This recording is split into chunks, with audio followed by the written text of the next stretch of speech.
जिसके घर पे मीटर की रीडिंग 600 से कम है उसको बिजली का बिल 0 आएगा। मेरा बिजली ਦਾ ਬਿੱਲ ਪਹਿਲਾਂ 1 ਸਾਲ ਪਹਿਲਾਂ ਆਵਾ ਤਾਂ ਤੇ ਹੁਣ ਵੀ 1 ਸਾਲ ਹੋ ਗਿਆ ਵੀ ਆਂਦਾ ਨਹੀਂ ਹੈਗਾ ਜਦ ਆਹ ਭਗਵੰਤ ਮਾਨ ਦੀ ਸਰਕਾਰ ਬਣੀ ਆ ਜੀ। ਮੁੰਡਾ ਸਾਨੂੰ ਛੋਟਾ ਕਹਿੰਦਾ ਪਿਛਲੀ ਵਾਰੀ ਬਿੱਲ ਕਿੰਨਾ ਆਇਆ था माँ 3500 रुपया कहना ऐसी 0 आया। माँ पे ऐसा मुख्यमंत्री पूरे इंडिया में बनना चाहिए।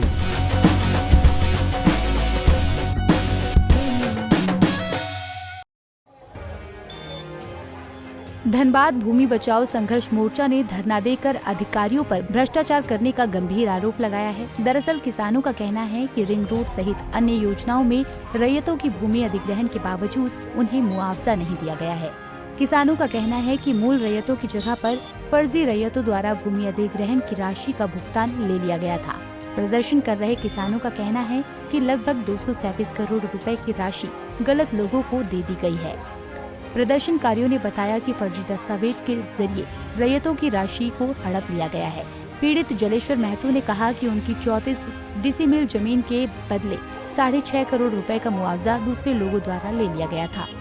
महतो का कहना है कि रजिस्ट्रार, सीओ, भू अर्जन अधिकारियों की मिलीभगत से ये सब गड़बड़ी की गई है।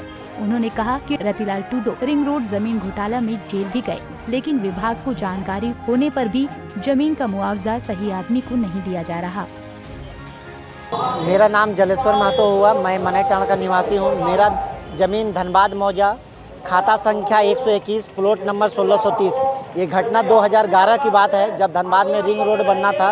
उसके लिए भूमि अधिग्रहण किया गया, लेकिन मेरे ज़मीन का 34 डिसमिल ज़मीन का फर्जी डीड बनाकर नरसिंह दास और उसके साथ राजेंद्र प्रसाद, उसके साथ अनिल कुमार सिन्हा, ऐसे व्यक्ति मिलकर मेरे 34 डिसमिल ज़मीन का लगभग 6.5 करोड़ रुपया मुआवजा हड़प लिया। आज वर्तमान समय में आप यदि ज़मीन का मोटेशन कराने जा रहे हैं, ऑनलाइन रसीद कटाने जा रहे हैं, तो दुनिया भर का पैसा लग रहा है। लेकिन सोचिए कि नकली डीड बनाकर, वो नकली डीड कहाँ का है? 1970 साल का चंदन क्यारी का, जब हम लोग उसका सर्टिफाइड कॉपी निकाले तो वो चंदन क्यारी का ज़मीन है। सोचिए चंदन क्यारी के ज़मीन क्या बदली धनबाद में मुआवजा मिल जा रहा है, कोई वो भी 1-2 रुपये नहीं, 6.5 करोड़ रुपया। और सोचिए उसमें ज़मीन का जब कभी भी हम लोग रजिस्ट्री कराते हैं, सीओ रजिस्ट्री ऑफिस के माध्यम से सीओ के पास उनका मोटेशन का काम जाता है। सीओ LRDC के पास आवेदन को सत्यापित करने के बाद उसका मोटेशन किया जाता है, रसीद काटा जाता है। सोचिए कि कितने बड़े बड़े अफसरों की मिलीभगत से 1-2 रुपये नहीं, 6.5 करोड़ रुपए का मुआवजा हड़प लिया गया।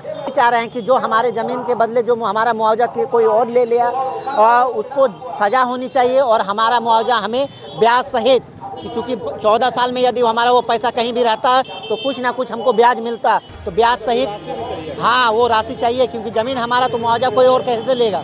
बरवा अड्डा, काशीटांड, गोविंदपुर, मनईटांड और बलियापुर जैसे जगहों पर भू माफिया द्वारा जमीन हड़पने के खिलाफ भी लोग प्रदर्शन कर रहे हैं। वहीं इस विवाद पर बीजेपी नेता रमेश राही ने कहा कि रिंग रोड सहित कई योजनाओं के लिए भूमि अधिग्रहण किया गया था, लेकिन रैयतों को राशि भुगतान न कर अधिकारियों ने बिचौलियों के जरिए 237 करोड़ रुपए का घोटाला किया है। राही ने कहा कि जांच तो हो रही है, लेकिन इसकी रफ्तार काफी धीमी है। जब लोग लड़ता है तब तक लोग डरता है। पिछले 9 वर्षों से हम ये लड़ाई लड़ रहे हैं, रिंग रोड, तिलाटांड, ISM का। ऐसा नहीं है कि काम नहीं बढ़ा, जांच नहीं बढ़ी, जांच बढ़ी है, मगर जिस गति से बढ़नी चाहिए थी वो गति नहीं है। इसलिए आज हम धरना के माध्यम से सरकार को और अधिकारियों को चेता रहे हैं कि हम ये आंदोलन कर रहे, धरना दे रहे, अब शांति प्रिय दे रहे, और अगला जो आंदोलन होगा हमारा वो उग्र होगा, और उसके लिए फिर प्रशासन को सचेत रहना पड़ेगा।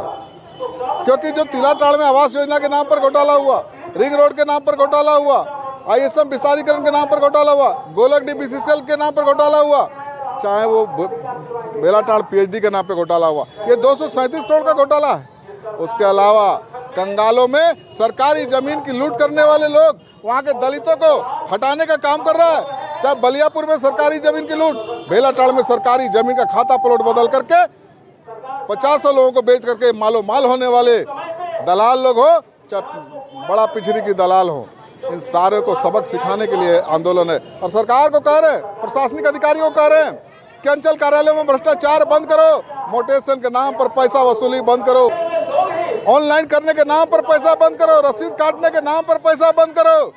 यदि नहीं करोगे तो अंचल कार्यालयों को भी हम लोग हुड़का जाम करेंगे और उसकी जिम्मेवारी यहाँ के अधिकारियों की होगी। रैयत आए हैं, रैयत आंदोलन कर रहे हैं, शांतिपूर्ण कर रहे हैं। हम जुलूस लेकर जिला परिषद मैदान से यहाँ आए, धरना दे रहे हैं और अगली लड़ाई हमारी जबरदस्त होगी। सैकड़ों लोग प्रभावित है, यहाँ तो हर दिन प्रभावित हो रहा। आप चले जाओ भेलाटाड़ में 53 लोग जमीन बेच दिया, सरकारी जमीन एक भूमाफिया ने। बड़ा पिछड़ी में 75 एकड़ जमीन सरकारी भूमाफिया ने कब्जा कर लिया है। आज बलियापुर की कल ही रिपोर्ट आई है कि 1 एकड़ जमीन एक माफिया कब्जा कर लिया। कंगालों में एक माफिया यहाँ का जो नेता बनता है वहाँ के दलितों को हटाने का काम कर रहा है और जमीन पर कब्जा करना चाहता है। ऐसे लोगों को हम चेतावनी देते हैं कि गरीबों की जिंदगी से खिलवाड़ मत करो, हाय लगेगी तो भविष्य तुम्हारा अच्छा नहीं रहेगा। जहाँ तय करेंगे और फिर आगे होगा, लड़ाई लड़ेंगे, लड़ाई छोड़ेंगे नहीं। कहावत है ना, जब तक तोड़ेंगे नहीं तब तक छोड़ेंगे नहीं। सरकार और अधिकारियों को पीड़ित रैयतों के जख्म पर मरहम लगाना चाहिए और सही किसानों के ही खाते में मुआवजे की राशि ट्रांसफर की जानी चाहिए। यदि किसी गलत व्यक्ति के खाते में मुआवजे की राशि दी गई है तो उनसे सख्ती से इसकी वसूली करनी चाहिए, क्योंकि रैयतों की मांग पर अगर ध्यान नहीं दिया गया तो ये आंदोलन उग्र हो सकता है। पंजाब केसरी टीवी के लिए धनबाद से नीरज कुमार की रिपोर्ट। हमसे जुड़े रहने के लिए हमारे YouTube चैनल को सब्सक्राइब करें और नई वीडियो की नोटिफिकेशन के लिए बेल आइकॉन को दबाएं।